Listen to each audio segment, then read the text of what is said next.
The Project Gutenberg ebook of the Book of Jade. This ebook is for the use of anyone anywhere in the United States and most other parts of the world at no cost and with almost no restrictions whatsoever. You may copy it, give it away or reuse it under the terms of the Project Gutenberg license included with this ebook or online at www.gutenberg.org. If you are not located in the United States, you will have to check the laws of the country where you are located before using this ebook. Title: The Book of Jade. Author: David Park Barnitz. Release date: September 10, 2014. Ebook number 46827. Most recently updated, May 13, 2024. Language: English. Credits: produced by Mark D. Hoog. Images generously made available by the Internet Archive.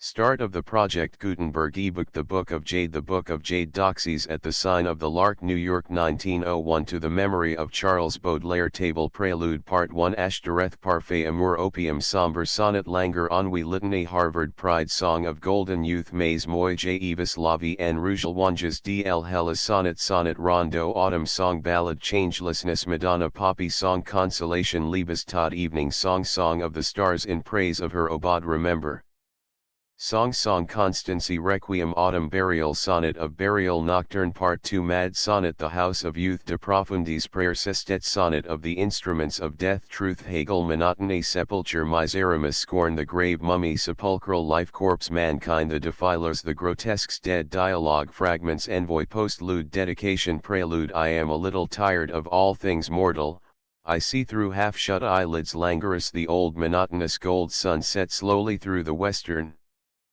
portal, where I recline upon my deep divan, in Ispahan. I am a little weary of the Persian girl that I loved, I am quite tired of love, and I am weary of the smoking censers, and the sweet diversion of stroking Layla's jasmine-scented hair, I thought so fair. At last I think I am quite tired of beauty, why do the stars shine always in the sky? I think if I might die, something more sweet, less tiring than the duty of kissing her, might be, I am tired of myrrh, and kissing her. Khalid, come, and slowly move the scented gold nargileh away, let the lyres cease. And now a little peace. For see, moon-faced Leela hath repented of singing Hafiz songs melodiously, and languidly. Surely all things are vain, and great thanksgiving is due not. Surely all things now are vain, and all my heart is fain of something, far too great for living, nothing is very sad, nor wonderful, nor beautiful. Well now, since all things are not worth the winning, goodbye. With these I have a little played, and once, alas, I prayed that gorgeous, golden sins be mine for sinning, but now I would not leave my palanquin for any sin. And long ago I proved in great compassion for man, that Brahm is not nor ever was, but now, alas, I would he were, that in the olden fashion I might laugh once again ere all is said, but Brahm is dead. Then with philosophy I bored me duly, and since I could not slumber all the time, I, in sweet golden rhyme, on white papyrus scented with patchouli wrote masterpieces starry beautiful. The earth was full. So beauty wearied me, in order slowly love, joy, and victory came unto me, I kissed them languidly, and virtue came, and duty, stiff and holy, to these I said pray come another day, and turned away. Now since of all I am a little weary, and since on earth I must a while sojourn, and since a while must burn the censer of my long existence dreary, all things shall walk, that own my mastery, in luxury. My ennui shall in vestments falling lowly, stiff, purple, trailing, long, episcopal sweep through her palace hall, like to a consecrated bishop holy, my sin from golden goblets of Byzant shall drink absinthe. And my gold-crowned wanton goddess pleasure, my candles are all burning at her shrine, shall be made drunk with wine, and walk unto the velvet falling measure of golden-voiced, solemn sounding shams. No rhyme for shams. All they that wait upon me in my glory, my purple pride, and my luxuriousness, and my voluptuousness, shall show within their faces transitory something more subtle than all life can give, while I shall live. Ah, all is lived, all eaten, all is drunken. Soul, is there anything now left for thee excepting sanctity? Nay, Ev and we too have been in virtue sunken, we have been holy priest, we have confessed, said, Missa est. I have drunk out of heavy goblets golden, as from some hellish tabernaculum cannabis, conium, I know quite all the poisons, all the olden sins, all the tenebros dark secrets hid, and things forbid. I have had all things unto mortals given, I all the women, all the passion all the satiety, I have had all the pleasures known in heaven, paradisiacal, purpureal, ecstatical. With all the sciences I am acquainted, alas! I know quite all the languages, all the philosophies, alas! And all the pictures that are painted, and all the pale-act capitals that be have wearied me. Alas, all art, all knowledge, and all passion I have had, I have heard all the symphonies, I have sailed all the seas, I have drained all life's cup in languid fashion, and I am come to Persia again, land of Kokon.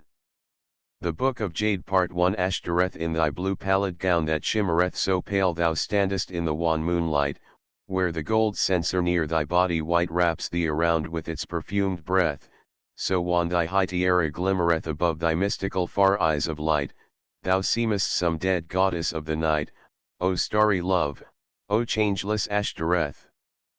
Pallid thou standest in thy divinity, like some moon idol of the buried time, before whose face priests sing in solemn chime. So I prostrate before thy deity, unto thy face have solemn praises sung, and in my hands a golden censer swung. Parfait amour, it is not that thy face is fair as dying sunsets are, nor that thy lovely eyelids wear the splendour of a star, 'tis the deep sadness of thine eyes hath my heart captive led, and that within thy soul I prize the calmness of the dead. O holy love, O fair white face, O sweet lost soul of thine!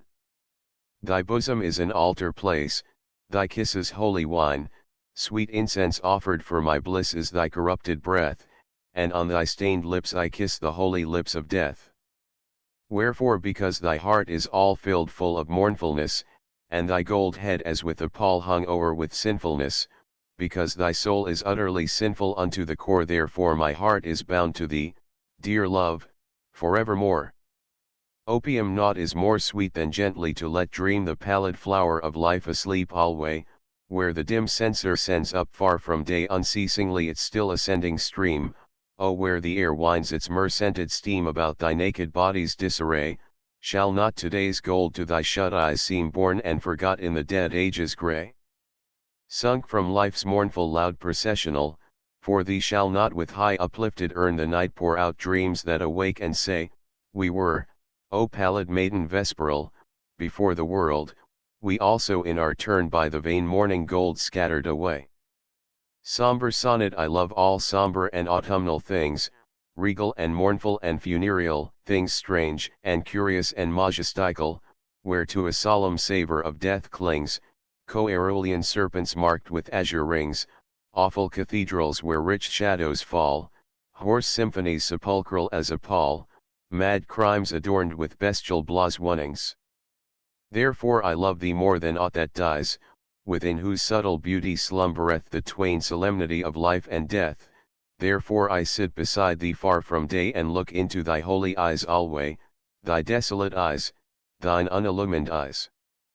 Languor, although thy face be whiter than the dawn, fairer than aught the dawning hath descried, hast thou not now, O dear love deified, enough of kisses upon thy forehead wan?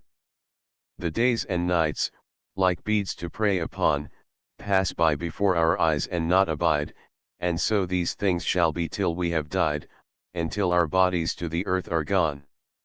I think how pleasant such a thing must be, that all thy lovely limbs should fall away, and drop to nothing in their soft decay. Then may thy buried body turn to me, with new love on thy changed lips like fire, and kiss me with a kiss that shall not tire. Ennui I sat in tall Gamara on a day, boring myself with solitude and dreams, when, like strange priests, with sacerdotal tread, the 7 mortal sins, in rich array, came in and knelt, one old and weak and grey, one that was shrouded like a person dead, and one whose robes cast reddish-purple gleams upon her scornful face at peace alway. They swung before me amshires of strange gold, and one most beautiful began to pray, dreamily garmented in pallid blue. But I said only I have dreamed of you. Naught really is, all things are very old, and very foolish. Please to go away. Litany all the authors that there are bore me, all the philosophies bore me, all the statues and all the temples bore me, all the authors that there are bore thee, all the philosophies bore thee, all the statues and all the temples bore thee. All the women of the earth weary me, the fruit of the vine wearieth me, all the symphonies weary me, all the women of the earth weary thee, the fruit of the vine wearieth thee, all the symphonies weary thee. Victory and defeat fatigue me, gladness and sorrowing fatigue me, life and death fatigue me, victory and defeat fatigue thee, gladness and sorrowing fatigue thee, life and death fatigue thee. The earth and the heavens weary me, the sun by day and the moon by night weary me, all the great stars of heaven weary me, the earth and the heavens weary thee, the sun by day and the moon by night weary thee, all the great stars of heaven weary thee. The glorious company of the apostles tireth me, the goodly fellowship of the prophets tireth me, the noble army of martyrs tireth me, the glorious company of the apostles tireth thee, the goodly fellowship of the prophets tireth thee, the noble army of martyrs tireth thee. All the race of men weary me, the cherubim and the seraphim weary me, myself wearieth me, all the race of men weary thee, the cherubim and the seraphim weary thee, thyself wearieth thee. Harvard on his 21st year tired muse, put faded roses on thy brow, put thy bare arms about the harp, and sing, I am a little bored with everything.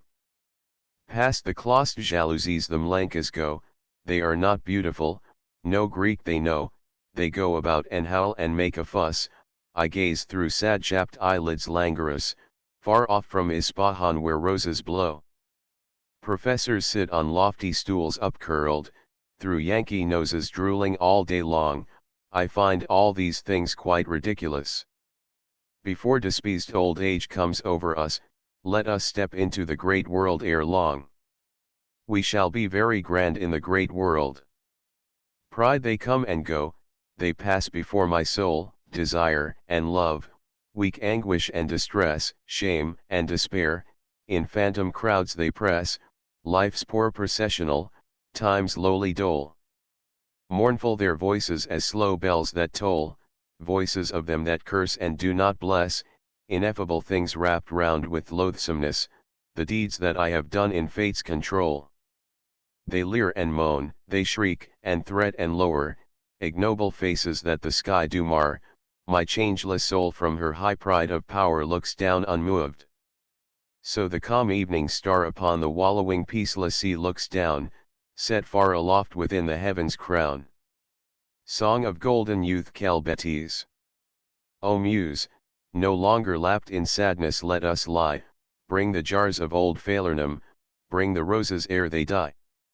I love laughter, I love kisses, I love Lily, I love love, but these dingy funeral dirges ennuire us by and by, fellows, disinvoltamment, when the lords of life depart, lift the wine cup to your haughty lips, and sing, goodbye, goodbye.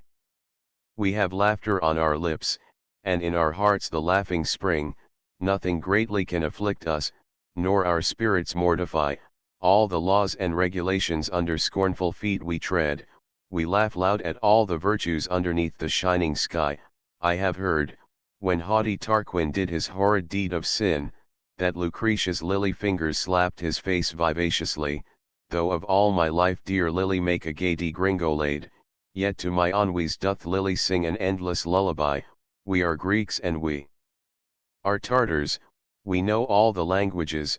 To the girls of Persia, India, China, we know how to sigh. If the heartless heart of Lily tediously cruel prove, go and dance the tarantella with the girls of Hokusai. In the golden citied world from Paris unto Tokyo we are quite at home, we saunter languidly through tall Shanghai, Chiriti. The Shah of rosy Persia is a gentleman, charming people in Benares where the Ganges loiters by, Allah Akbar. O great world, O golden towered cities gay, into all your gates with laughter and with roses enter I. Callist, your Persian ghazal cease to sing, the sun is low, and the sacred hour of absinthe now is very very nigh. Mais moi j'avis lavn rouge your soul is like a purple flower, Mary, whose eyes are amethyst, whose lips are like red wine when kissed, with sweet life and sweet death for dower. There are who will have none of these, who walk in peace all day upright, and in the night pray on their knees the pleasures of the life in white. All clothed with virtues manifold are these, their souls are like white snow. Fair love, around thy heart I know my heart is bound with chains of gold. Sweet youths whose life is in the spring, the water is all wine they drink, they sorrow not at anything, the pleasures of the life in pink. Your gold hair's like an aureole, your lips are gold wine bought and sold, pure golden kisses bought for gold, each breast is like a golden bowl. These things are for a scorn to those that read great books both night and day, that say, joy dieth as the rose, the pleasures of the life in grey. Sweet youths, white ladies, scholars sour, rejoice, and hasten on your way, Mary, whose skin is white as whey, your soul is like a purple flower. Louanges dlo muse of mine that sittest orientally with a green emerald snake about the waist of thee, with henna-tinted feet, and almond eyes that dream, put down the opium pipe of jade and ivory, for she that is most fair is fain to hear thy song. Awake, O Muse, and sing her praises solemnly, that to the laughing heart of California hath added all the grace of France and Italy, she who, to put to sleep my pitiless ennuis is come from distant Paris and from Varsovie. Athens is in her heart, and Paris in her eyes, dear European angel from beyond the sea. There is no use to sing, she is not to be sung, what mortal praise can come unto her glory near? And she hath quite forgot her natal English tongue, she is too far, too high, thy languid praise to hear, too delicate, too strange, too wicked, too divine, too heavenly, too sweet, too bad, too fair, too dear. En est el palosus ou tu rêves et lagourd ou tu humes along straits el even du souvenir. Hellas, why sittest thou, O Muse, in grief enfolden? Thou hast me promised jewels rich and rare to wear within my hair, and for my slaves the kings of kingdoms olden, and to abide in lofty castles golden, because I am most fair. And lo, I have no sandals for my feet, and little bread to eat. Of that far golden Irem I am dreaming, whence for few kisses I did follow thee. Fair is that spot to see, with far off waving palms and towers gleaming, great deserts round that isle of blissful seeming lie stretching endlessly. Sonnet, when I contemplate how my state is low, and how my pride that had the earth for throne in this dark city sitteth all alone, my heart is fain for death to end its woe. Then when I think how all the great below had only sorrow and grief through all their days, I, that with these shall sometime stand in place, my fortune like their bitter fortune know. Among whom also holy Baudelaire, though unto him the loftiest lot was given to hear the blessed muses sing in heaven, passed his few days in anguish and despair, yet did he not bow down his mournful head until peace found him in his glory dead. So thou in this low lair, although in sorrow and grief thou dost remain, though of all things whereof thy soul was fain remaineth only pain, yet be not thou, O soul, disconsolate, forget not thou thy far exalted state.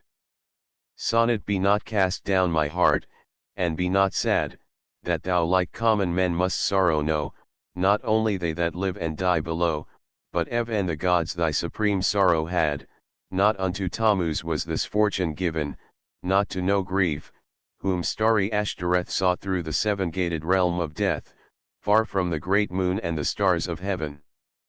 Osiris also could not but to die, he reigneth king among the perished dead, and Christ, when his long grief was finished, hid his great glory in the lowly ground. All these had sorrow, that were great and high, these also were august, these also crowned. Rondo as shadows pass, in the misty night, over the wan and moonlit grass, so passeth our glory out of sight, as shadows pass.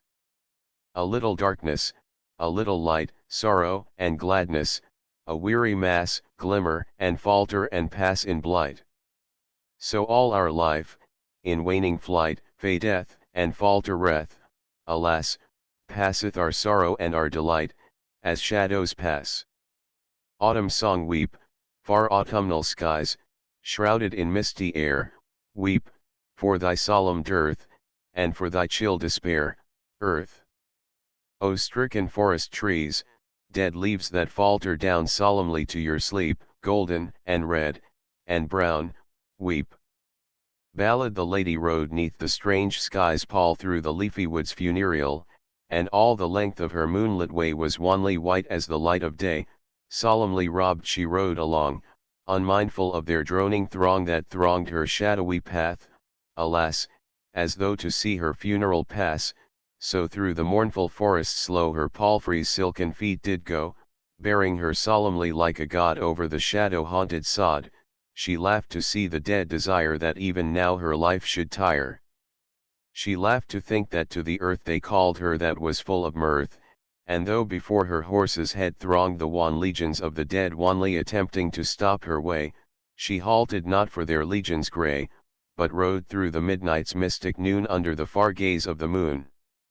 Then out from the dying woods at last into the moonlit plain she pass, the misty stars were almost dead sunk in the heavens overhead, while low down in the solemn skies the white moon waned as one that dies. Solemnly through the misty air she rode with gold gems in her hair, bright were her holy eyes divine, and red her lips as the red wine. At last in the unceasing night down from her palfrey she doth alight by the strange murmuring of the sea, she climbs the tall stair fearlessly, and cometh at last to her chamber high beneath the wide face of the sky. At last her journey being done, she hath her golden stays undone, and being a little wearied, hath laid her naked on her bed, thinking to slumber like the dead. Changelessness, when death shall touch thy body beautiful, and thou that art of all the earth most fair shalt close thine eyes upon the shining air, an unadorned gold urn to make full, when that thou liest quietly inurned in the dark bosom of the earth divine, being turned unto a heap of ashes fine, for love of whose white face all men have burned, then in the earth, O beautiful white love, thy beauty shall not wholly end and cease, when that thou art gone to endless peace, though all things beneath the sky above fade away, it knoweth not to die, but abideth changeless endlessly. Madonna, anguish and mourning are as gold to her, she weareth pain upon her as a gem, and on her head grief like a diadem, and as with frankincense and tropic myrrh her face is fragrant made with utter woe, and on her purple gorgeous garments hem madness and death and all the ways of them emblazoned in strange carousal show. Within her delicate face are all things met, and all the sad years and the dolorous days are but as jewels round her forehead set, add but a little glory to her face, a little languor to her half-closed eyes, that smile so strangely under the far skies. Poppy song, O poppy buds, that in the golden air wave heavy hanging censers of delight, give me an anodyne for my despair, O crimson poppy blooms, O golden blight, O careless drunken heavy poppy flowers, make that the day for me be as the night. Give me to lie down in your drowsy bowers, that having breathed of your rich perfume, my soul may have all rest through all the hours, So shall I lie within my little room, while the poor tyrants of the world go by, restfully shrouded in your velvet gloom, beneath the wide face of the cloudless sky. Even so, when thou shalt eat of us, even so, thy life shall be asleep, empty of all things fierce and piteous, even as a sailor on the tossing deep hears vaguely the vain tumult on the shore, shouts of the fighters, songs of them that reap. Life is all vanity, a loathed sore, a scattered dust, a vain and soiled heap. Thou shalt have golden rest forevermore. O poppy flowers, golden, sleepy, sweet, O yellow tawny fading blooms of gold, give unto me your holy fruit to eat, make me forget all things above the mold, make me forget that dolorous vow that sears, not to be lesser than the great of old, make me forget the heavy old dead years, and all that lives from out the writhing past, old struggles, dead ambitions, buried tears, and that white face that I shall see the last. Sweet is forgetfulness, most sweet to lie, sunken from sorrow, in our pleasant vale, where but the sun shines, and the clouds go by, even as to them that through deep waters sail the toiling shore fades and becomes a sky, and evermore behind the billows fail. Sweet to forget the death-like things that were, green pastures where the clouds sail by on high, dead sun-dawns over pathless prairies fair, and suns long sunk beneath the wall of the sky. Under the sun my spirit lies alone, drunken with slumber and mild ecstasy. Sleep, sweet sleep, long unto mine eyes unknown.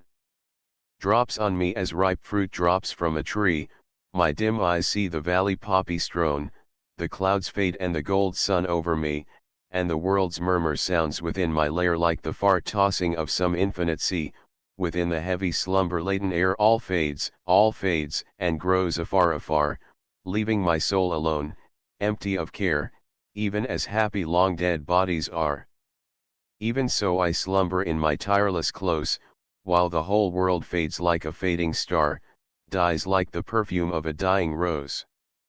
Consolation among all sorrows that my heart hath known, among all sorrows that my spirit keep forever buried neath their mountains steep, standeth one consolation, one alone.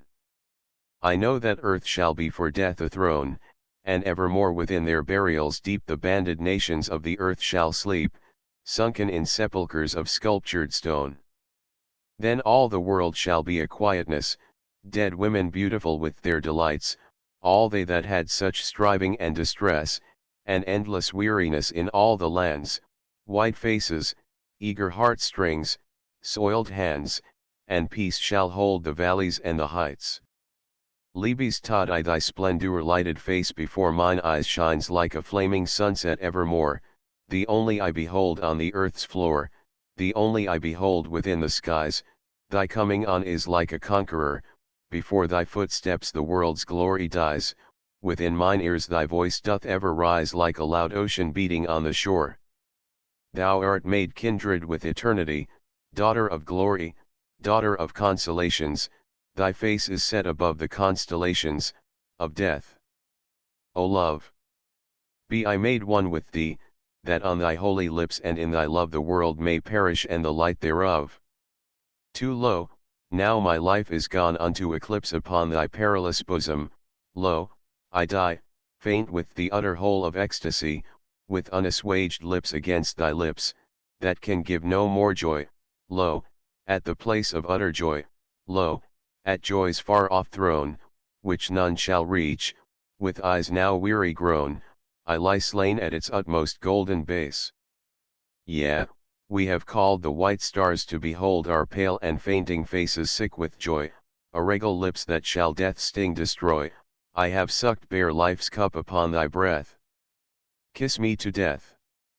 Lo, now our lips are cold, wilt thou not bring new joy, O death, O death? Evening song lo, all the passionate pale evening I lay between the breasts of my beloved, among the lilies, in the lily garden.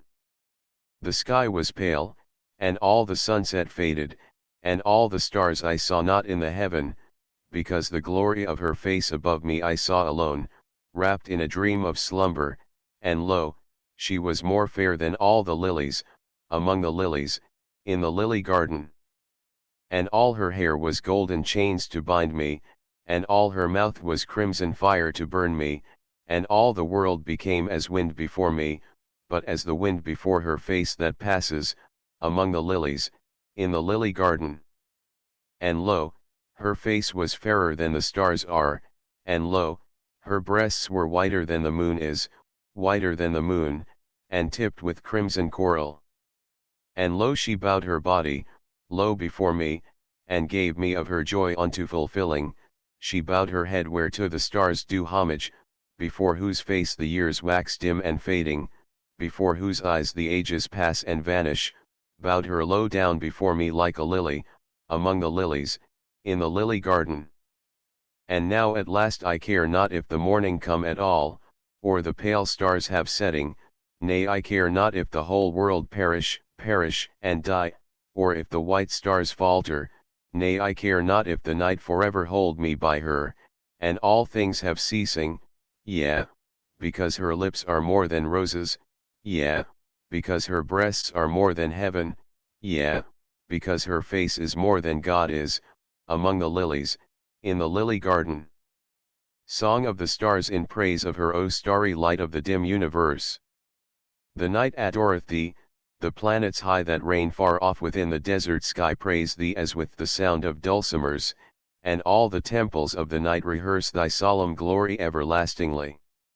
O thou for whom the moon's pale lighted star and all the planets and the milky gleam, but as a little of thy praising seem, and the great lights that swim through heaven afar but the reflection of thy glory are, thou only art, these are but shine and dream, thou art that light that doth the stars illume, thou art the glimmer of the moon divine, all these are but the garment that is thine, thou art the wonder and the glow, the bloom, thou art the lonely lamp in night's great gloom, thou art the skyey light, the starry shine. Starlight is but the glory of thy face, the shimmer of the silver planets pale is but the dim effulgence of thy veil, and the great passing of the nights and days is all but as the perfume of thy praise. O holy, holy, holy, hail, O hail! O Bod the lady awoke before the cold grey dawn, and had no joy thereof, what joy is mine of all the joy of love, when love is gone? Lo, all the air is strange unto mine eyes, lo, all the stars are dead, only the moon appeareth overhead as one that dies. Lo, all the garden lieth desolate, and very strange to see, wherein, the roses and the grass for me blossomed of late. O rose garden wherein my roses grew, O odorous dim ways, why are ye strange to me as perished days, and cold with dew? Through the wide window creeps the cold sweet air, faint with sweet rose perfume, it stealeth o'er my body in the gloom, and o'er my hair. Surely I have drunk full of love's delight, but now my lips are cold, while the pale day in silence doth behold the dying night. Remember, remember, ye whom the skies delight, whose faces flame with the falling sun, that after sunset cometh the night, that sorrow followeth all delight, when love, and lover, and loved are one. O ye whose days are as sands that run, one house there is unknown of delight, one garden is there beloved of none, one place there is unseen of the sun, remember, ye whom the skies delight. Song she hath lived the life of a rose, she that was fair, blown on by the summer air, grown tall in a golden close. An ending is set to delight, now thou art as grass, as the leaves, as the blossoms that pass, made pale at the touch of the night. Song cometh a day and a night, when the lamps of life burn dim, when peace is secured for delight, and poppies for the red rose flower, when the lamps of life burn dim, cometh a day and a night, a day and a night and an hour. Cometh the end of the years, when the cheeks have the lilies bloom, when slumber is given for tears, and the breasts to the worm belong, when the cheeks have the lilies bloom, cometh the end of the years, as silence after the song. Cometh a day and a night for him to whom all is thrown, whose own is the bosom white, whose own are the lips of gold, for him to whom all is thrown, cometh a day and a night, to have and to own and to hold. Constancy, surely thy face, love, is a little pale, and some would wan thy lips that were so red, and though my kisses might raise up the dead, to waken thy deep sleep they naught avail. Before thy stillness some poor men might quail, but I shall not desert thy holy bed, although thy passionate lips have no word said, and thine adored breasts are cold like hail. Thou art gone down to death, thou art gone down, and the dead things shall nestle in thy hair, and the dust shall profane thy golden crown, and the worms shall consume thy perfect face, even so, but death shall bring thee no disgrace, and to the stars I cry, thou art most fair. Requiem, white rose perfume, go with thee on thy way unto thy shaded tomb, low music fall lightly as autumn leaves about thy solemn pall, faint incense rise from many a censer swung above thy closed eyes, and the sounds of them that pray make thy low bier an holy thing to be, that all the beauty underneath the sun carries unto the clay. Odor of musk and roses make sweet thy crimson lips, whereon my soul hath gone to deep eclipse. Poppies and violets sent be for thy burial lent, and every flower that sweetest smell discloses. Upon thy breast, before which all my spirit hath bowed down, white lilies rest, and for a crown upon thy mortal head be poppies red. And for eternal peace be poppies strown upon thy holy eyes, till also these shall cease turning to that which man is when he dies. And poppies on thine unassuaged mouth be strown, until death shall be done with thee, until the white worms shall be one with thee. Autumn burial, the moon shone full that night, and filled with misty light the solemn clouds hung white above her pall, waiting the golden dawn the silent woods stood wan, while through their aisles moved on her funeral. Palely their torches flare, while robed in white they bear her corpse that was most fair of them that die, by sleeping forests tall and woods funereal through the decaying fall beneath the sky. The orbed moon looks down upon her golden crown, from out the forest brown the wood things stare, the holy stars behold her woven hair of gold, and slumbering and cold her bosom bare. The moon shines full o'erhead, and they with bowed head about her body dead in silence stand, there where no foot hath trod they bury her with sod alone, with only God in all the land. Tall forests stand around about her grassy mound, and over all the ground lie shadows hoar. She neath the passing moon sees not the shadows strewn, sunk in her golden swoon forevermore. Sonnet of burial, now that the earth thy buried corpse doth hold, now that thy soul that hath so much desired, is gone down to the places of the tired, far from the dawning and the starlight cold, thine eyes shall not again the sun behold, now shall thy body that all men hath fired have ceasing, and thy grave shall be admired, that doth the fairest thing o' the earth enfold. Now that thine ashes are all buried, and thou art gone to slumber with the blessed, thy buried body shall be no more distressed, being now numbered with the placid dead, thine eyes forevermore have ceased from weeping, forevermore thy spirit shall have sleeping. Nocturne, lo, how the moon, beloved, far in the heavens gleaming, over the ocean dreaming her pallid light doth throw, lo, where the endless ocean, where softly the night wind bloweth, into the darkness floweth, thither at last I go. Listen, how sweet the ocean unto our spirits sigheth, and lo, where our pinnace lieth awaiting, with sails unfurled, come thou with me, beloved, come thou with heart unquailing, there where no ships come sailing, out of the dreary world. Come thou with me, beloved, out of the world and its seeming, where all things are only dreaming, and shadows all we know, the heart hath not found its longing here, nor shall find it ever, behold of my life's endeavor remaineth only woe. Behold, my desire, my anguish, trouble and toil surpassing, are all but as shadows passing, shadows the fame thereof, here, where the heart attaineth not, what the heart desireth, where beauty too early tireth, and kisses mean not love. Here where what man hath desired, he shall not find forever, but but ever and only ever unending vanity, not in this world, beloved, my only longing hideth, but in farther lands abideth and over a wider sea. There, when the spring shall blossom, there, when the winter is vanished, my spirit that long was banished shall come to its home, though late, there in mine olden kingdom, where nothing is transitory, I in exceeding glory shall hold mine ancient state.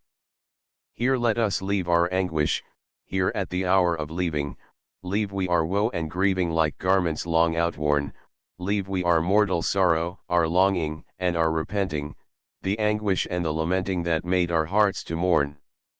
Others may weep and anguish, others may talk of laughter, and ever a little after sorrow is theirs the more, but we too have done with laughter and sadness that hath no reason, we too in the springtime season push out from the weary shore.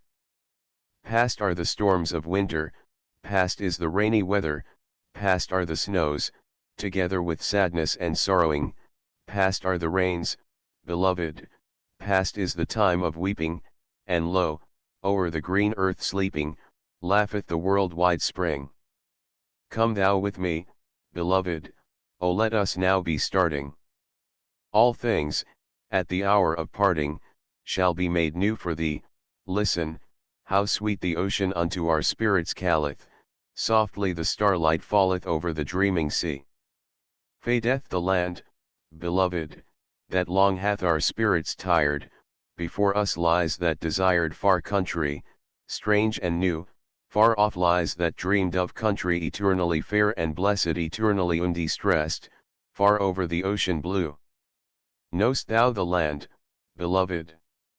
Year-long with gentle motion there the unending ocean batheth the tropic shore, there never storms blow loudly, there never wet rain falleth, there never loud wind calleth, nor stormy waters roar. Fairer the stars that lighten there, than to us is given, there in a fairer heaven shineth a larger moon, fair stand the castles golden there, and o'er stranger flowers there through the long long hours the wandering breezes swoon. There in that land, beloved, is never a sound of living, never is heard thanksgiving there, nor the noise of moan, there naught is heard of sorrow, and nothing is there begotten, there, with all life forgotten, we two shall come alone. There, O my one beloved, through twilight never closing, we two shall sit reposing, forever, thou with me, there neath the stars eternal, we two shall sit, we only, while from the heavens, lonely, the moon sinks in the sea. The Book of Jade Part 2 Mad Sonnet. Lo, in the night I cry out, in the night, God. And my voice shall howl into the sky. I am weary of seeing shapeless things that fly, and flap into my face in their vile flight, I am weary of dead things that crowd into my sight, I am weary of hearing horrible corpses that cry, God. I am weary of that lidless eye that comes and stares at me, O God of light. All the world is become a dead blur, God. God. And I, stricken with hideous blight, crouch in the black corners, and I dare not stir. I am aweary of my evil plight. If thou art not a dead corpse in thy sky, send thou down death into my loathed sty. The house of youth far in the melancholy hills it stands, far off, and through the vista of the years, down which my soul its helpless journey steers, it flames a fire to lighten all the lands, a fire that burns me and a flame that brands me, whose dead days pass slow as heavy tears. The road my footsteps tread is dim and still, there darkness abides and silence endlessly, and the low way mine eyes can scarcely see, and yet the light and sound from that far hill like the sky's fire my weary pathway fill, so that it seems a place of life to be. The world is but a background for it there where it stands, loud like a beaten lyre, and flames blood-red like some vast funeral pyre, whereat my heart to fail doth not forbear, of all the things that have been made so only the house remains, a quenchless fire. Ah God, that this thing were not in the world the hateful house that flames with light and song and weary singing all the ages long, Ah, that even this might in the dust be hurled, and crushed and slain, even as my heart, where curled the kindly armies of the worm do throng.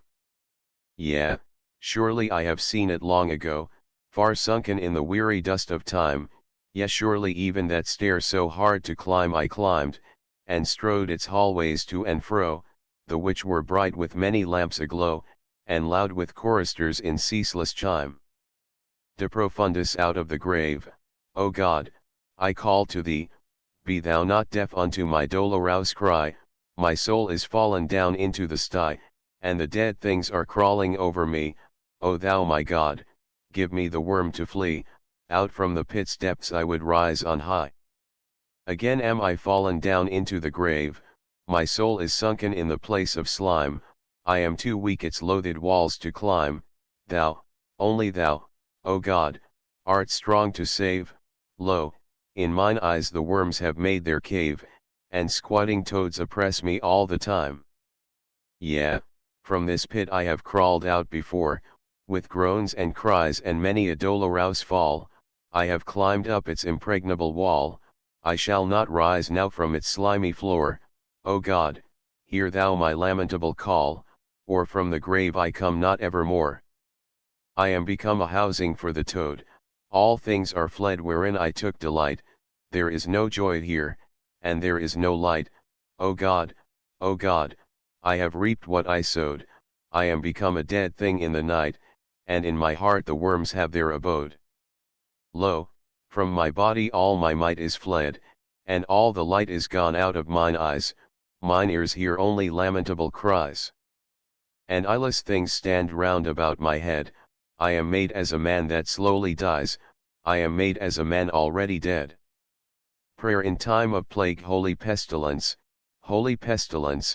gird thee with might, holy pestilence, come thou upon them, come thou at night, holy pestilence, put on thy mantle, put on thy crown, holy pestilence, come on the cities, come and strike down, holy pestilence, let them all perish, touched with thy breath, holy pestilence, let them grow rotten, molding in death, holy pestilence, put on thy garments, a crown on thy head, holy pestilence, let all the nations fall at thy tread, holy pestilence, let them all perish, let them be dead. Holy pestilence, then shall the cities sink with thy might, holy pestilence, they shall lie desert, plague struck at night, holy pestilence, then shall the rulers, crowned with a crown, holy pestilence, feeling them stricken, reel and fall down, holy pestilence, then shall the nations faint with thy breath, holy pestilence, then shall the valleys be covered with death, holy pestilence, peasant with ruler, body with head, holy pestilence, all shall be stricken under thy tread, holy pestilence. All shall be rotten, all shall be dead. Sestetsi thou shalt rejoice for woe, the pallid goblet old, that holds thy life's dull wine, is made thereby divine, stained with a purpler glow, and wrought in stranger gold. 2. From the sucked lees of pain, we have won joy again, death shall thee not distress, that sleepy bitterness to thy kissed lips shall be the supreme ecstasy.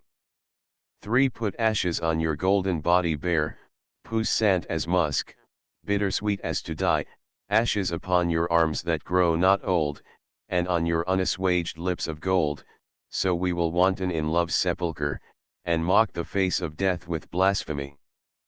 4. I love you more than death, your mournful head, your shrouding hair, and your unfathomed eyes, and your white body beautiful, alas, priestess and victim in love's holy mass.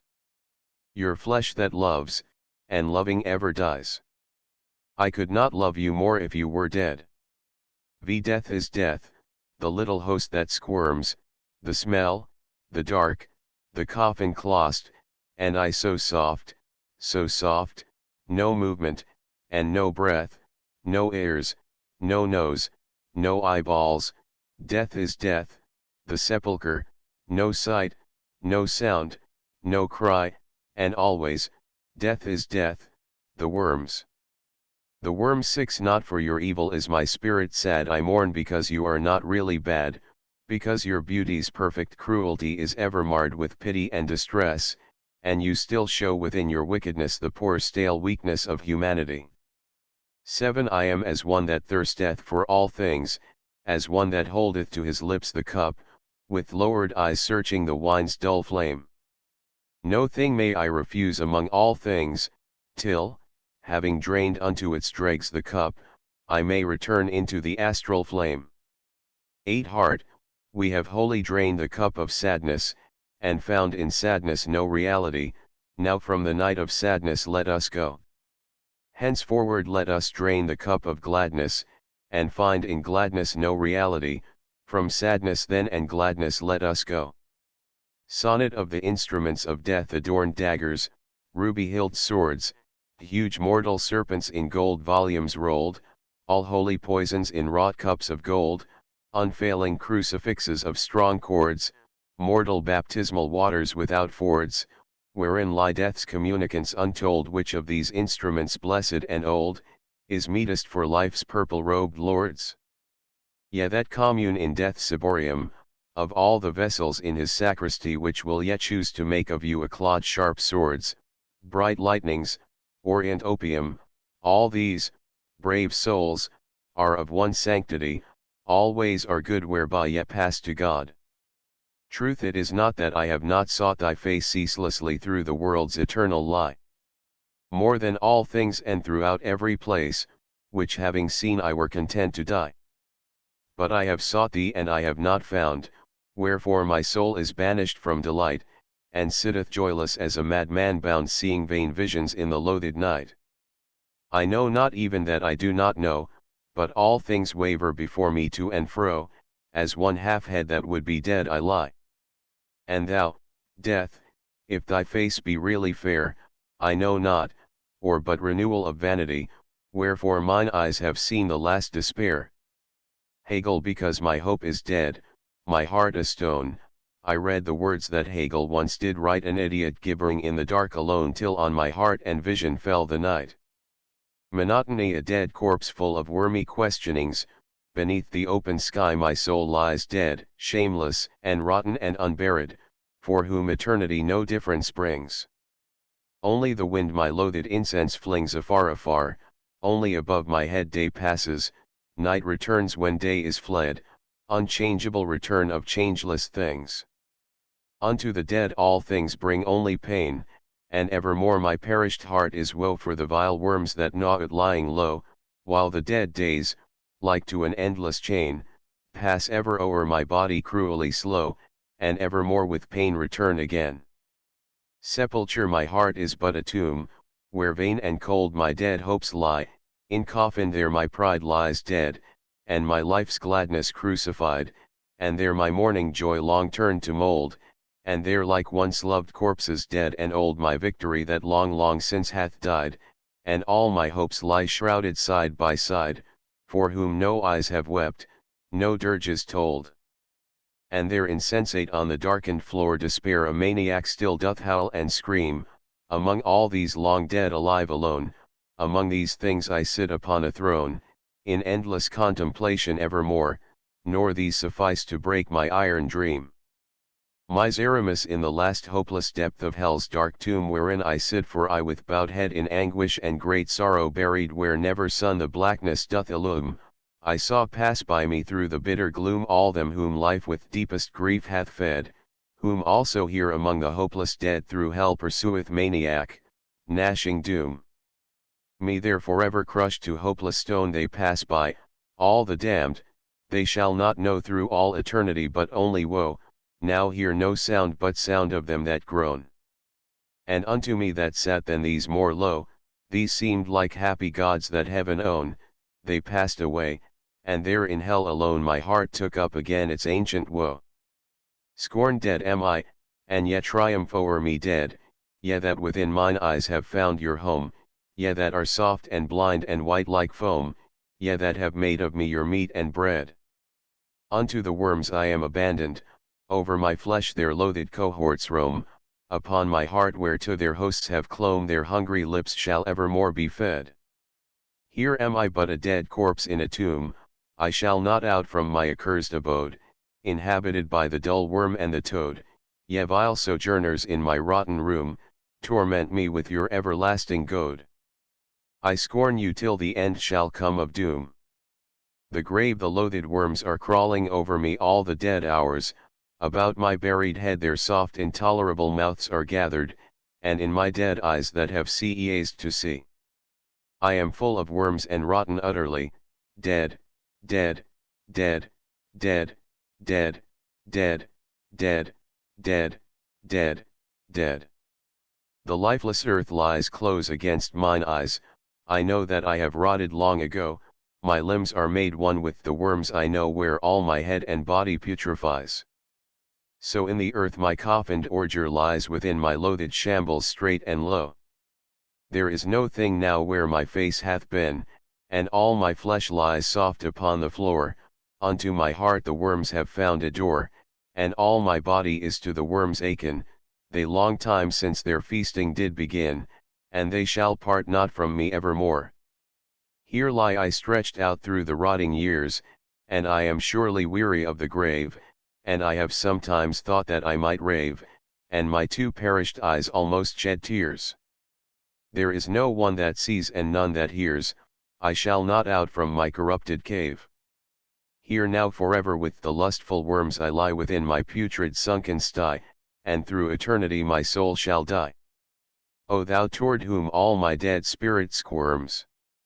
Forevermore I love thee through all terms until the dead stars rot in the black sky. Mummy, thou art at last made perfect, from the estate of mushy life death hath thee petrified. The soft, the flowing and the putrefied that made thee up, is by that artist great now crystallized unto a changeless state. That thing thou walkedst, knowest and eared and eyed, eternally severely doth abide, sunk from the bands of them that drank and ate. Green mummies walk above thy walled gloom, unripened mummies, they intemperate seek in life's beauty their high-crowned doom in vain. But thee no passion doth illume stiff in the musk darkness of the tomb hard in stiff bands of red and naccarat. Sepulchral life lo, all the world as some vast corpse long dead, fadeth, and perisheth and doth decay, even as a corpse, in whose unhonored clay the worms have long the inmost secrets read, even as a corpse, upon whose lowly head the sun beats, and the holy rain doth play, even as a corpse, whereof the people say, we would that these dead bones were buried. Even so, and in the earth's vast sepulchre our fainting souls their doubtful footsteps bear, dreaming of that which no dead men may see, and in our passage to the second death, we whisper strange names with our pesty breath, of love, and honor, and great victory. Corpse, a dead corpse crowned with a crown of gold sits throned beneath the sky's gigantic pall, gold garments from its rotted shoulders fall, and regal purple robes funereal. Before its face a vast processional goes by with offerings for its great knees cold, its soft hand doth a golden scepter hold, and in its flesh lie sleeping worms uprolled. They that pass ceaseless by see not at all, they know not that beneath its garment's fold is but a corpse, rotted, and dead, and tall. He is accursed that sees it dead and old, he is accursed that sees, the white worms call for him have funeral dirges told. Mankind they do not know that they are wholly dead, nor that their bodies are to the worm given o'er they pass beneath the sky forevermore, with their dead flesh the earth is cumbered. Each day they drink of wine and eat of bread, and do the things that they have done before, and yet their hearts are rotten to the core, and from their eyes the light of life is fled. Surely the sun is weary of their breath, they have no ears, and they are dumb and blind, long time their bodies hunger for the grave. How long, O God, shall these dead corpses rave? When shall the earth be clean of humankind? When shall the sky cease to behold this death? The defilers, O endless idiocy of humankind! O blatant dead that howl and scream and roar! O strange dead things the worms have gambled for! O dull and senseless, foolish, mad and blind! How long now shall your scent defile the wind? How long shall you make vile the earth's wide floor? How long, O waiting ages hoar, shall the white dawn their gaping faces find? O vile and simple, blind of heart and mind, when shall your last wave roll forevermore back from the sick and long defiled shore? When shall the grave the last dead carcass bind? O shameless humankind! O dead! O dead! When shall your rottenness be buried? The grotesque sigh. I saw a dead corpse lying in a tomb, long buried and rotten to the core. Behold, this corpse shall know not evermore aught that may be outside its wormy room.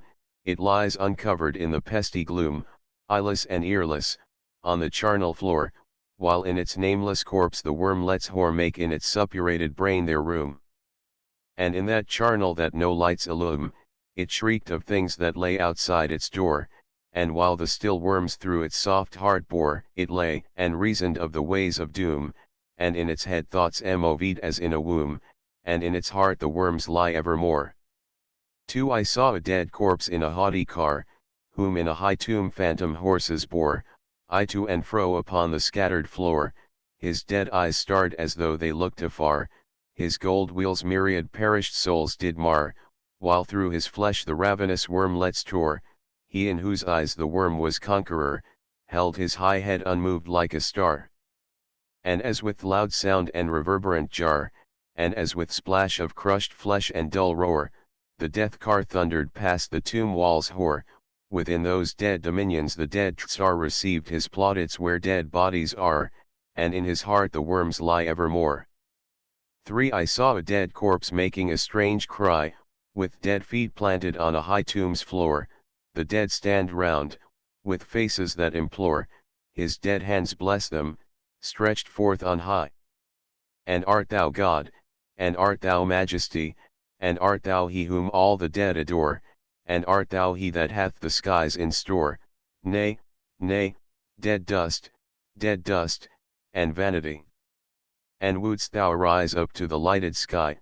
Nay, nay, thy limbs are rotten on the floor, thou shalt not out from thy polluted sty, thou wouldst become divinity once more, thou dreamest of splendor that shall never die, and in thy heart the worms lie evermore. 4. I saw a dead corpse lying on the floor of a tomb, worms were in its woman's head, its black flesh lay about it shred on shred, and the dead thing slept in its bosom hoar. And evermore inside that loathed door, it turned itself as one upon a bed, it turned itself as one whom sleep hath fled, as one that the sweet pangs of passion bore.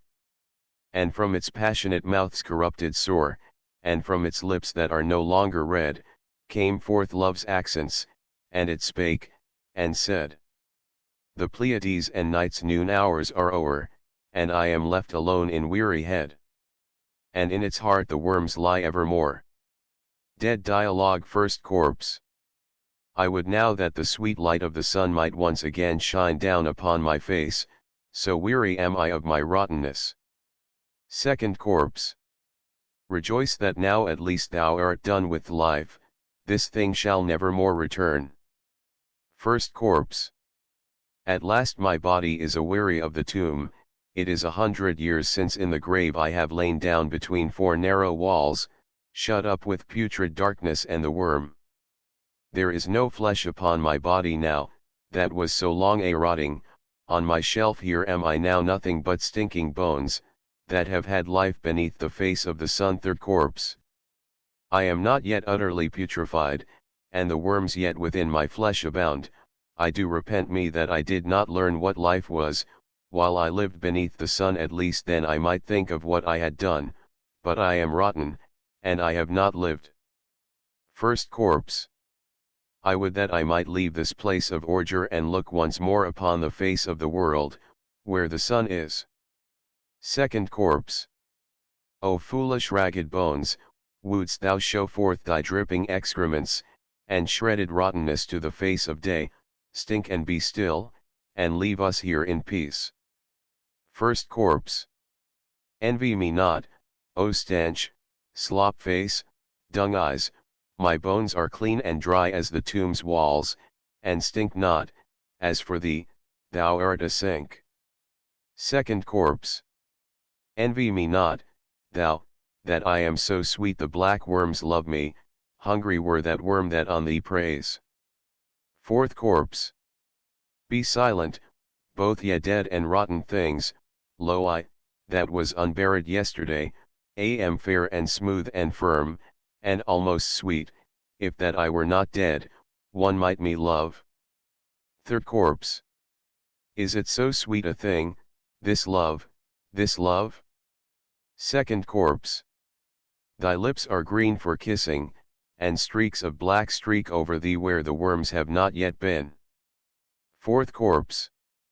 Ha, ha, I know wherefore thou speakest so, because thy torture is too great for thee, and the worms gnawing, and thy body's rottenness, and the rottenness in thy bones and in thy brain.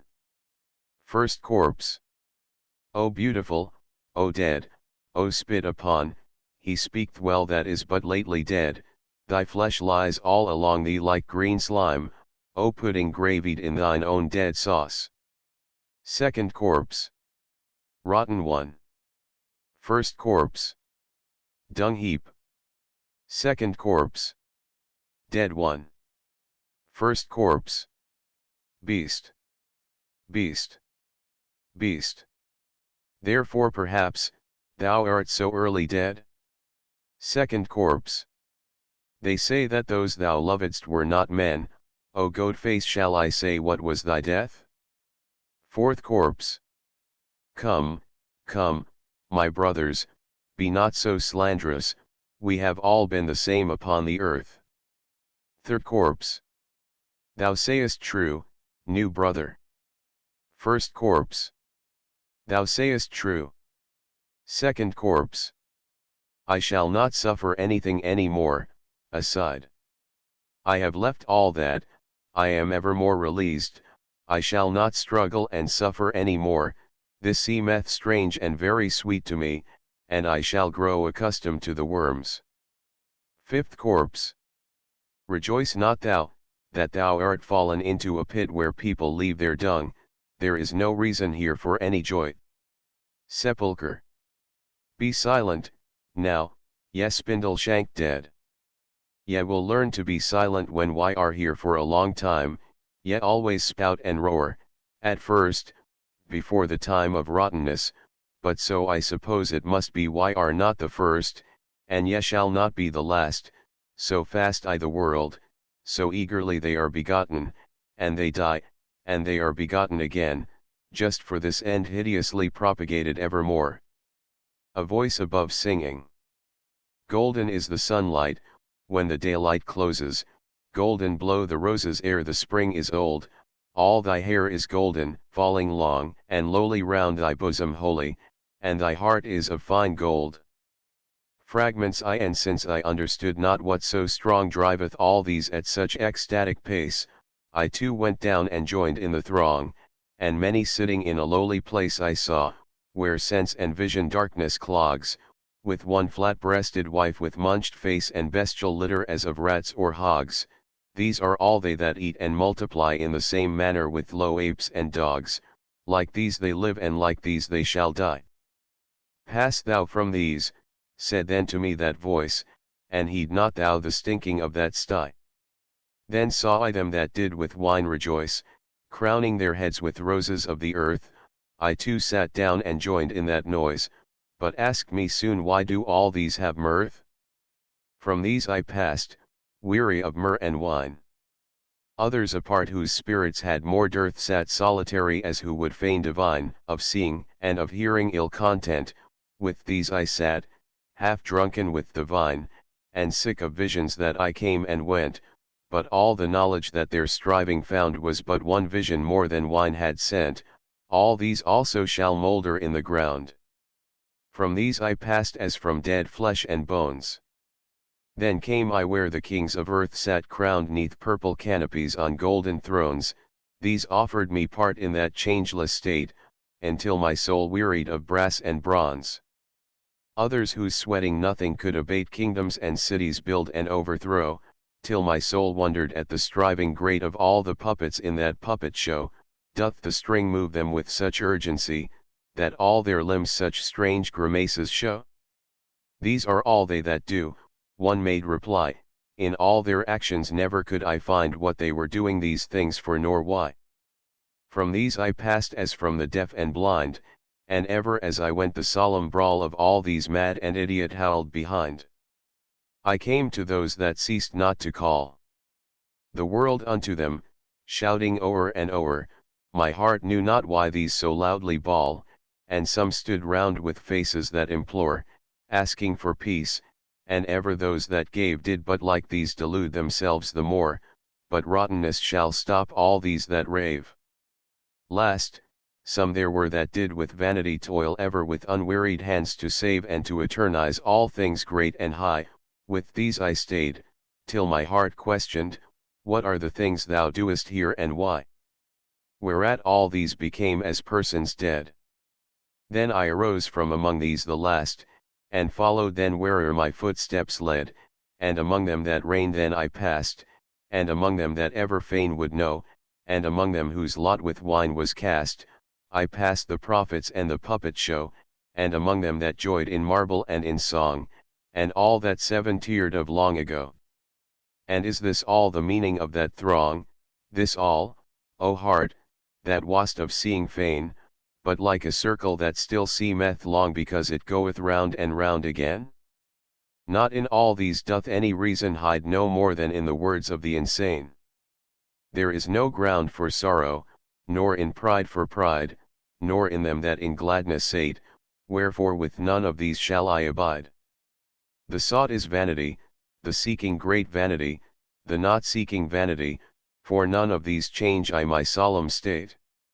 2. Then since no one could answer unto me the question, and since no one could me tell the wherefore of this endless vanity of all the spirits that on earth did dwell, I said I go unto the Absolute, he will perchance release me from this hell. Him that made noisy what before was mute I found upon a heap of filthy dung low sitting in the fashion of the brood. In strange grimaces still his face he wrung, up to the chin within that filth immersed, which still his busy hands about him flung. Do thou those clothes wherein he is inhersed take off, said I to one, and do not shirk. He did, while still that being howled and cursed, for there so thick and muddy was the murk, and he still bore of clothes so thick a weight, I knew not well what thing therein did lurk. 3 coverings then that one removed straight omniscience, omnipresence, omnipotence, from off the thing that in the ordure sate. Then did his truth show clear to every sense, a filthy idiot so foul and low, that decency the perfect tale prevents. And I, O thou whose nakedness doth show like one not in the womb to fullness brought, why are all things that are, if thou dost know? Then he replied from out the ordure hot, Brahma, great Brahma, everlasting, I. And I not such reply my question sought. Answer thou me. And he still made reply, Brahma, great Brahma. Repetition vain. I asked again, and Brahma. He did cry. Then one thereby to me, why art thou fain knowledge to have from it? It knows not, it, why seek for truth among the low insane? Then he that did within the ordure sit out of the filth that lay about his feet such things as children make with little wit made, and then broke, and did the act repeat. I have made all the worlds, he gibbered, and I his labor with these words did greet. Why dost thou these things? Why, oh why? I said. No word vouchsafed the mouth of him that stank, but giggling sounds and idiot uttered. Then seated in that place of ordure rank, with his 2 lips he made a cackling sound, and back within the friendly ordure sank. Then I with a great sad and awful voice cried out, O thou that rottest in this sty, O thou whose soul in ordure doth rejoice, what art thou doing these things for and why? Then one to me his bliss is not to know the infiniteness of his own vanity, therefore the soul of him that stinketh so, because his sense is blind and deaf and mad forever, know it not eternal woe. Lo, from the first his soul no reason had, he thinketh he himself is everything, and nothing is but him. He is not sad. Ignorance, ignorance, shrouds him like a pall, therefore thus low upon the fetid floor he sits, and knoweth naught outside his stall. And he maketh naught outside his store. Why doth he this? And in this fetid tomb sitteth he here in madness evermore? How long shall iron, awful, gnashing doom leave him thus naked, old and idiot, blind, deaf and stinking, in the loathed gloom? How long shall this within the ordure squat? How long shall this cease not to beck and nod? How long shall this cease not to rot and rot? And he this rottenness that seemeth God more woe than this, nor any other mode shall know not, till it seizeth in the sod. And as a gnat, a viper, or a toad, because its nature is not infinite, it too shall perish in the worm's abode, till then it suppuratateth in the night. 3. Then from the world I turned my steps afar, I came there where the Holy Trinity and all the blessed saints in glory are, and did the beatific vision see, and how those happy are that once did mourn, but my heart said all this is naught to me, nor knew I why all these should be reborn. Where Munefacet Huri's wanton arms do fling round Mahmud's blessed, I passed by in scorn, for my heart dreamed a deeper revelling. Then came I to that banquet more divine that Jayadeva and that James sing, and the fair goblet filled full of the wine brought the cupbearer clad with wantonness, and there with the beloved and the vine my heart grew weary of that blessedness. From life I passed, finding no joy therein. The vision and the vine and drunkenness still like a circle ever closing in. Then I departed to the final peace, sick of what is and shall be and hath been, of Brahma. As the drop sinks in the seas, I passed out from the bonds of thee and me, lost in that infinite whose being is glory in all things and reality, but therein I that was not I, alas, in that deliverance from me and thee where all illusion fadeth like to grass, found naught that equalled my undimmed desire. If that reality then real was, what is that real more than trodden mire? Then from all being did my spirit pass, sick of all being whether low or higher. Out of that circle unto nothingness I came, unto nirvana, the far goal of many a holy saint, where visions cease, but nothingness did not my heart console. Not in nothingness is any peace, nor in peace any peace, nor in the whole, nor in the vine, nor in the vision, nor in being nor non-being, nor in all that man hath dreamed of and hath anguished for. Nay, not in joy nor the vine jovial, nor in the perfume of the loved one's breath, nay, nor in anything anywhere at all, nor in illusion, nor what sundereth illusion. In the sundering of that chain there is no joy, and not, alas, in death find I that thing whereof my soul is fain. All these things also are all vanity, no less than sun and stars that wax and wane forever in the everlasting sky. Envoy at the end of the century, now I am come to the nadir at last, to the absolute sorrow. Now all the stars are gone out of my sky, night everlasting is mine without hope or desire of the morrow, all my life's hopes are gone tombwards to die. All my life's glories lie perished around me, and lo, with great laughing laugh I out loud, and I care not at all, here with mine anguish, my sorrow, my madness, my grief, I sit quaffing wine, in high state in my echoing hall. This is the last night I drink with you, maniac wassailers dreary. Lift up your goblets and drink ere I go. Lo, I am easily bored, I am easily tired and made weary, now at the last I am weary of woe. Lo, I that walk in the flower-crowned season of youthfulness golden, think ye that all things my gladness can slay? Sorrow is fitting for dotards and them that are loathsome and olden, I am as one that goes ever away. Lo, I laugh out at grief, lo, I laugh in unending rejoicing, I that have nightshade entwined in my hair. Heart of me, what dost thou here in the wearisome darkness, revoicing yesterday's stale and forgotten despair? Now it is midnight, but soon shall the wakening glory of morning shine in the east, when the darkness is gone, now in my spirit that sat for a time in the darkness of morning waked in gladness the mystical dawn. New spring laugheth without, to thy heart it is calling. And o'er thee soon shall the banners of dawn be unfurled. Wait thou no longer, O heart that art strong, for before thee lieth the pomp of the great high world. Now it is midnight, my anguish, my mourning, my sadness, my sorrow, crown you with nightshade, and once more with me drink and make merry. Farewell. I am here with you now, on the morrow sail I over the mighty sea. Postlude Song of India. Now at the last, Zuleika, all my sorrows olden are farther off than Europe or than China seem, and like an idle dream the north is faded far off in the distance golden, and here with thee I sit in perfect peace enfolden beside the Ganges stream.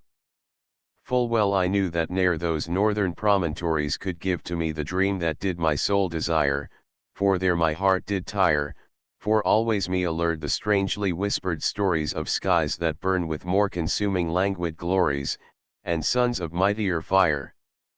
I dreamed of heavier suns than burn in skies of ours, and heavier airs that through the long evening swoon under a larger moon, and heavier scented gardens filled with stranger flowers, and tropic palms that wave through all the long hours of endless afternoon.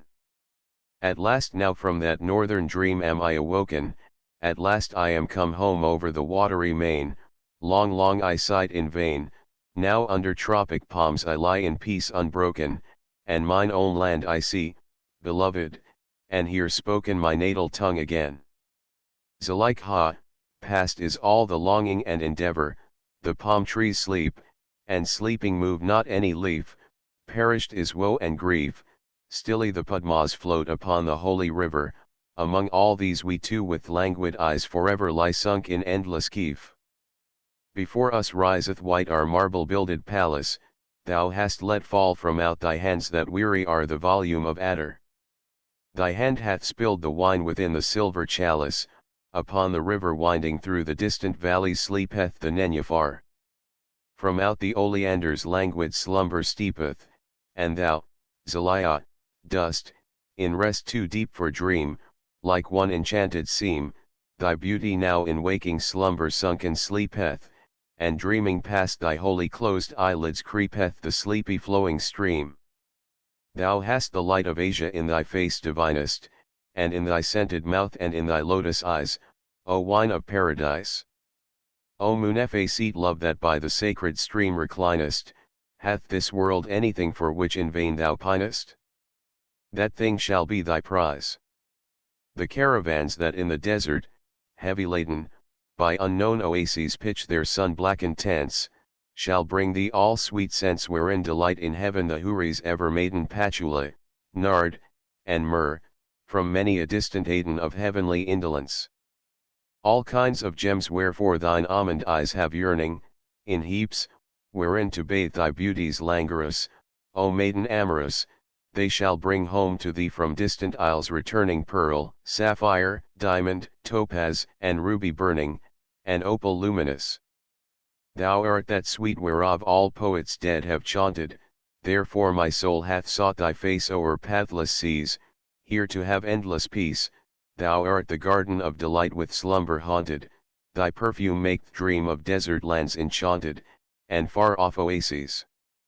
Thou hast that beauty in thine all-consuming glances that openeth the ways to far enchanted skies, and in thy lotus eyes thou hast the light that shineth in the countenances of them whose eyes have seen the glory which entrances the blessed of paradise.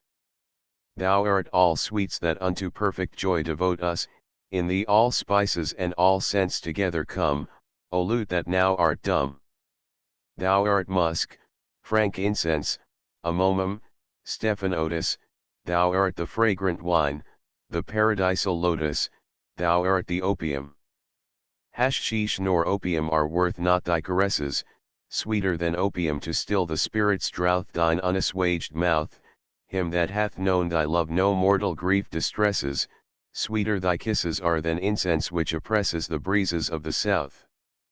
At last I am come home, and all regretting is with the north afar from thee and me away. Behold, O love, the day is past, in Indian skies the holy sun is setting, the muezzin from his tower calleth unforgetting, the faithful ones to pray. Under the velvet night wide India reposes now in the scented dark the champak odors swoon, slowly the summer moon riseth into the azure night made drunk with roses, and lo the camel bells, now that the daylight closes, tinkle their quiet tune. Behold, O well-beloved, 'neath the moonlight gleaming the travellers depart from out the sleeping Khan, O perfume Asian. And past the moonlit palace, where we two lie dreaming, with camels and with horsemen like to shadows seeming departs the caravan. It is the starting hour, O most melancholy. In long procession underneath the moon's pale gleams, like something that but seems, the caravan departeth to the desert slowly, there far afar to seek through endless time the holy mirages of their dreams.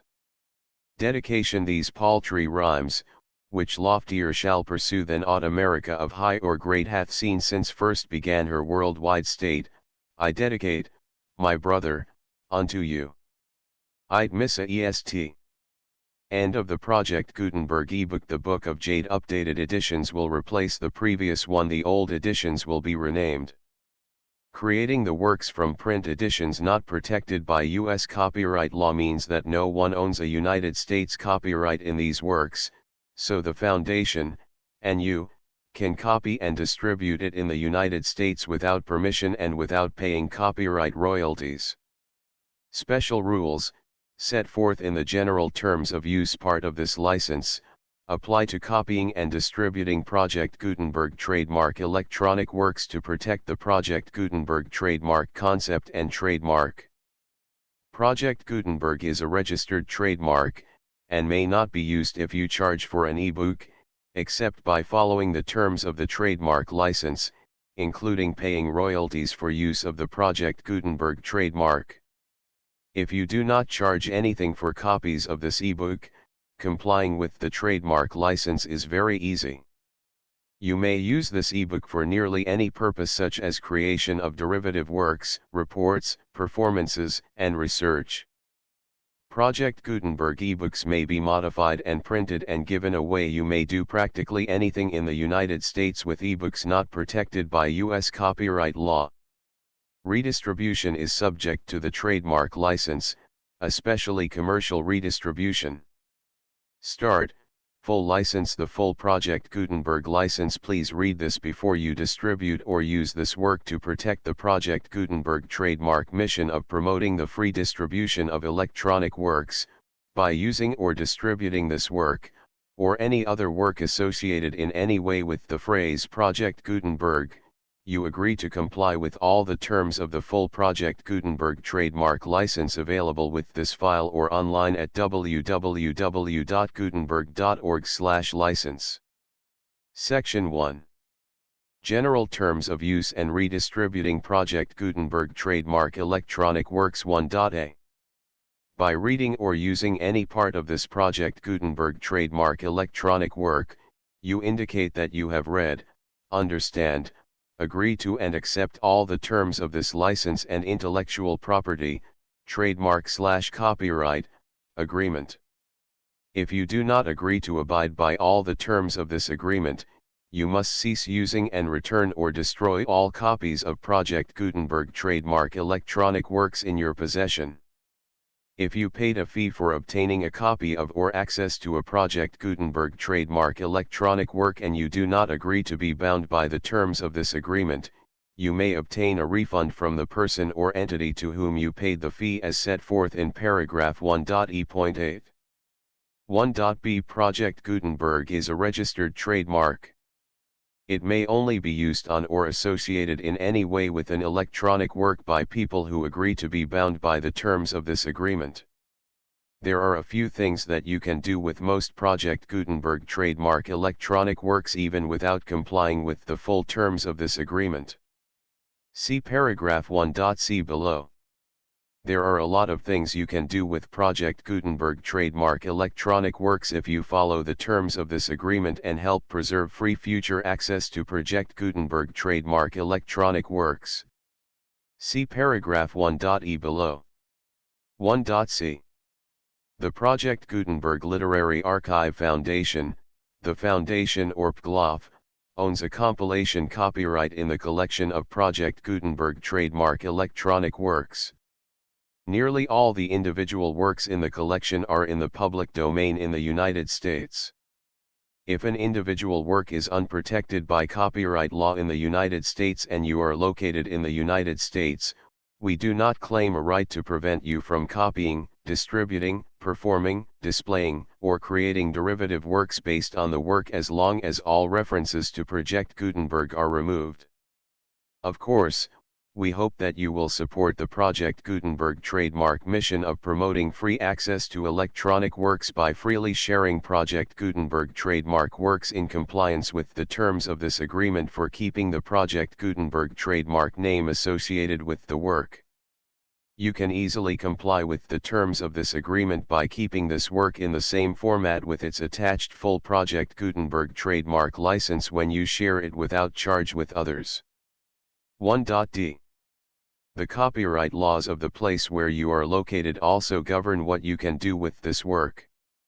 Copyright laws in most countries are in a constant state of change. If you are outside the United States, check the laws of your country in addition to the terms of this agreement before downloading, copying, displaying, performing, distributing or creating derivative works based on this work or any other Project Gutenberg trademark work. The Foundation makes no representations concerning the copyright status of any work in any country other than the United States. 1.e. Unless you have removed all references to Project Gutenberg, 1.e.1. The following sentence, with active links to, or other immediate access to, the full Project Gutenberg trademark license must appear prominently whenever any copy of a Project Gutenberg trademark work, any work on which the phrase Project Gutenberg appears, or with which the phrase Project Gutenberg is associated, is accessed, displayed, performed, viewed, copied or distributed. This ebook is for the use of anyone anywhere in the United States and most other parts of the world at no cost and with almost no restrictions whatsoever. You may copy it, give it away or reuse it under the terms of the Project Gutenberg license included with this ebook or online at www.gutenberg.org. If you are not located in the United States, you will have to check the laws of the country where you are located before using this ebook. 1.e.2. If an individual Project Gutenberg trademark electronic work is derived from texts not protected by U.S. copyright law, does not contain a notice indicating that it is posted with permission of the copyright holder, the work can be copied and distributed to anyone in the United States without paying any fees or charges. If you are redistributing or providing access to a work with the phrase Project Gutenberg associated with or appearing on the work, you must comply either with the requirements of paragraphs 1.e.1 through 1.e.7 or obtain permission for the use of the work and the Project Gutenberg trademark as set forth in paragraphs 1.e.8 or 1.e.9. 1.e.3.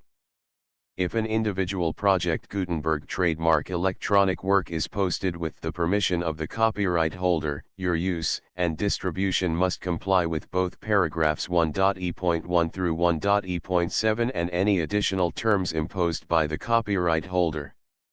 Additional terms will be linked to the Project Gutenberg trademark license for all works posted with the permission of the copyright holder found at the beginning of this work.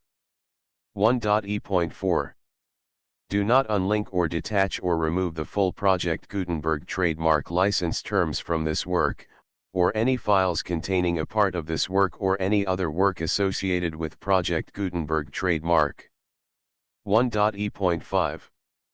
Do not copy, display, perform, distribute or redistribute this electronic work, or any part of this electronic work, without prominently displaying the sentence set forth in paragraph 1.e.1 with active links or immediate access to the full terms of the Project Gutenberg trademark license.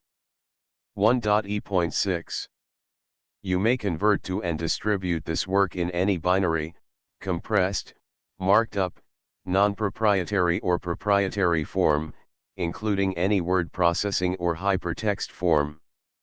However, if you provide access to or distribute copies of a Project Gutenberg trademark work in a format other than plain vanilla ASCII or other format used in the official version posted on the official Project Gutenberg trademark website, www.gutenberg.org, you must, at no additional cost, fee, or expense to the user, provide a copy, a means of exporting a copy, or a means of obtaining a copy upon request, of the work in its original plain vanilla ASCII or other form.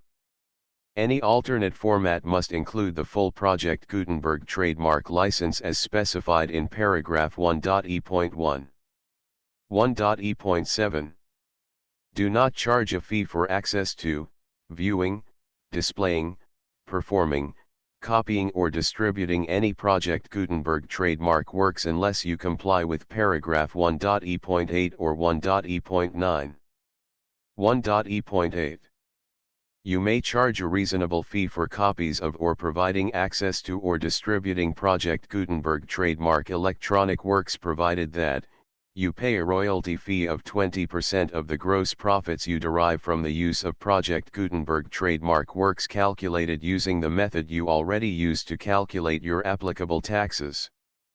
The fee is owed to the owner of the Project Gutenberg trademark, but he has agreed to donate royalties under this paragraph to the Project Gutenberg Literary Archive Foundation. Royalty payments must be paid within 60 days following each date on which you prepare, or are legally required to prepare, your periodic tax returns.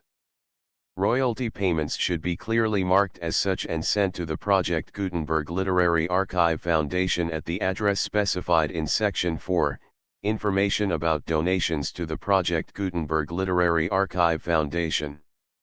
You provide a full refund of any money paid by a user who notifies you in writing, or by email, within 30 days of receipt that he does not agree to the terms of the full Project Gutenberg trademark license. You must require such a user to return or destroy all copies of the works possessed in a physical medium and discontinue all use of and all access to other copies of Project Gutenberg trademark works. You provide, in accordance with paragraph 1.f.3, a full refund of any money paid for a work or a replacement copy, if a defect in the electronic work is discovered and reported to you within 90 days of receipt of the work. You comply with all other terms of this agreement for free distribution of Project Gutenberg trademark works. 1.e.9. If you wish to charge a fee or distribute a Project Gutenberg trademark electronic work or group of works on different terms than are set forth in this agreement, you must obtain permission in writing from the Project Gutenberg Literary Archive Foundation, the manager of the Project Gutenberg trademark.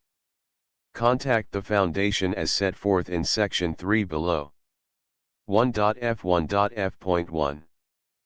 Project Gutenberg volunteers and employees expend considerable effort to identify, do copyright research on, transcribe and proofread works not protected by U.S. copyright law in creating the Project Gutenberg trademark collection.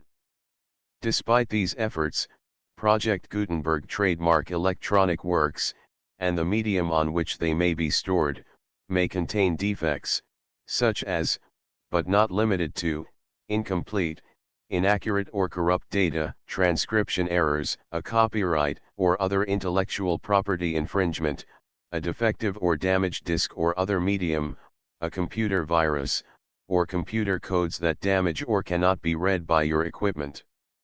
1.f.2. Limited warranty, disclaimer of damages, except for the right of replacement or refund described in paragraph 1.f.3, the Project Gutenberg Literary Archive Foundation, the owner of the Project Gutenberg trademark, and any other party distributing a Project Gutenberg trademark electronic work under this agreement, disclaim all liability to you for damages, costs, and expenses, including legal fees. You agree that you have no remedies for negligence, strict liability, breach of warranty or breach of contract except those provided in paragraph 1.f.3. You agree that the foundation, the trademark owner, and any distributor under this agreement will not be liable to you for actual, direct, indirect, consequential, punitive, or incidental damages even if you give notice of the possibility of such damage. 1.f.3. Limited right of replacement or refund. If you discover a defect in this electronic work within 90 days of receiving it, you can receive a refund of the money, if any, you paid for it by sending a written explanation to the person you received the work from. If you received the work on a physical medium, you must return the medium with your written explanation. The person or entity that provided you with the defective work may elect to provide a replacement copy in lieu of a refund. If you received the work electronically, the person or entity providing it to you may choose to give you a second opportunity to receive the work electronically in lieu of a refund. If the second copy is also defective, you may demand a refund in writing without further opportunities to fix the problem. 1.f.4. Except for the limited right of replacement or refund set forth in paragraph 1.f.3, this work is provided to you as is, with no other warranties of any kind, express or implied, including but not limited to warranties of merchantability or fitness for any purpose. 1.f.5. Some states do not allow disclaimers of certain implied warranties or the exclusion or limitation of certain types of damages.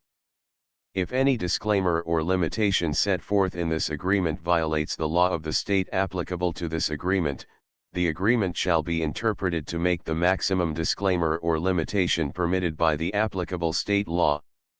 The invalidity or unenforceability of any provision of this agreement shall not void the remaining provisions. 1.f.6. Indemnity. You agree to indemnify and hold the foundation, the trademark owner, any agent or employee of the foundation, anyone providing copies of Project Gutenberg trademark electronic works in accordance with this agreement, and any volunteers associated with the production, promotion, and distribution of Project Gutenberg trademark electronic works, harmless from all liability, costs, and expenses, including legal fees, that arise directly or indirectly from any of the following which you do or cause to occur. A. Distribution of this or any Project Gutenberg trademark work. B. Alteration, modification, or additions or deletions to any Project Gutenberg trademark work, and C. Any defect you cause. Section 2. Information about the mission of Project Gutenberg trademark. Project Gutenberg trademark is synonymous with the free distribution of electronic works in formats readable by the widest variety of computers including obsolete, old, middle-aged, and new computers. It exists because of the efforts of hundreds of volunteers and donations from people in all walks of life. Volunteers and financial support to provide volunteers with the assistance they need are critical to reaching Project Gutenberg trademark's goals and ensuring that the Project Gutenberg trademark collection will remain freely available for generations to come. In 2001, the Project Gutenberg Literary Archive Foundation was created to provide a secure and permanent future for Project Gutenberg trademark and future generations. To learn more about the Project Gutenberg Literary Archive Foundation and how your efforts and donations can help, see sections 3 and 4 and the Foundation information page at www.gutenberg.org. Section 3. Information about the Project Gutenberg Literary Archive Foundation. The Project Gutenberg Literary Archive Foundation is a non-profit 501(c)(3) educational corporation organized under the laws of the state of Mississippi and granted tax-exempt status by the Internal Revenue Service. The Foundation's IN or Federal Tax Identification Number is 64-6221541. Contributions to the Project Gutenberg Literary Archive Foundation are tax-deductible to the full extent permitted by U.S. federal laws and your state's laws. The Foundation's business office is located at 809 North 1500 West, Salt Lake City, Utah 841-16801-596-1887. Email contact links and up-to-date contact information can be found at the Foundation's website and official page at www.gutenberg.org/contact section 4. Information about donations to the Project Gutenberg Literary Archive Foundation. Project Gutenberg trademark depends upon and cannot survive without widespread public support and donations to carry out its mission of increasing the number of public domain and licensed works that can be freely distributed in machine-readable form accessible by the widest array of equipment including outdated equipment. Many small donations, $1 to $5,000, are particularly important to maintaining tax-exempt status with the IRS. The Foundation is committed to complying with the laws regulating charities and charitable donations in all 50 states of the United States.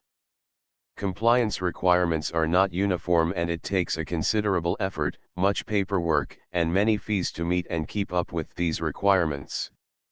We do not solicit donations in locations where we have not received written confirmation of compliance. To send donations or determine the status of compliance for any particular state, visit www.gutenberg.org/donate.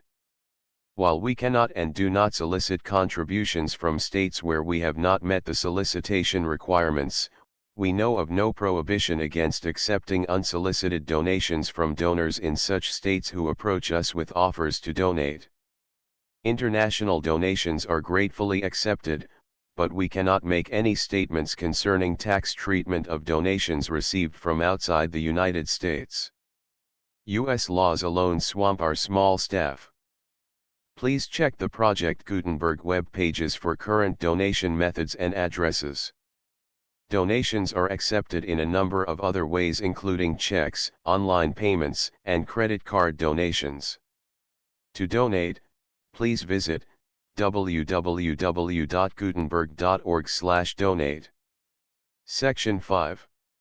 General information about Project Gutenberg trademark electronic works. Professor Michael S. Hart was the originator of the Project Gutenberg trademark concept of a library of electronic works that could be freely shared with anyone. For 40 years, he produced and distributed Project Gutenberg trademark ebooks with only a loose network of volunteer support. Project Gutenberg trademark ebooks are often created from several printed editions, all of which are confirmed as not protected by copyright in the U.S. unless a copyright notice is included. Thus, we do not necessarily keep ebooks in compliance with any particular paper edition. Most people start at our website, which has the main PG search facility, www.gutenberg.org. This website includes information about Project Gutenberg trademark, including how to make donations to the Project Gutenberg Literary Archive Foundation, how to help produce our new ebooks, and how to subscribe to our email newsletter to hear about new ebooks. The Book of Jade. Doxies at the Sign of the Lark to the memory of Charles Baudelaire. The Book of Jade Part 1. The Book of Jade Part 2. Postlude. The full Project Gutenberg license.